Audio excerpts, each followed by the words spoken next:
सकाळच्या नाश्त्यासाठी नूडल्स करायचे होते, तर त्यासाठी कढईमध्ये पाणी गरम करायला ठेवलं आणि नूडल्सचे 2-3 तुकडे करून घेतले. म्हणजे अखंड आपल्याला खायला पण प्रॉब्लेम येतो, त्याच्यासाठी पाणी उकळल्यानंतर नूडल्स टाकून घ्यायचे आणि थोडंसं हलवत राहून त्याला शिजेपर्यंत, म्हणजे एकदमच गाळ शिजवायचा नाही, त्यामुळे ते खूप स्टिकी होतात. मग आता इथं गरम-गरम असतानाच चाळणीमध्ये गाळून घ्यायचं आणि त्यानंतर त्याच्यावर थंड पाणी ओतून घ्यायचं, म्हणजे ते स्टिकी होत नाहीत. नूडल्स करण्यासाठी इथं कढईमध्ये तेल गरम करण्यासाठी ठेवलं आहे. त्याच्यामध्ये कांदा म्हणजे चौकोनी चिरायचा. इथं 2 मीडियम साईजचे कांदे चिरून घेतलेत.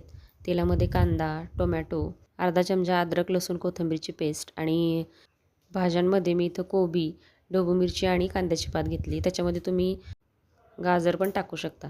आता इथं नूडल्स मसाला आहे तो टाकलेला आहे. 2 पॅकेट छोटे मिळतात ते टाकायचे किंवा मॅगी मसाला टाकला तरी चालतो.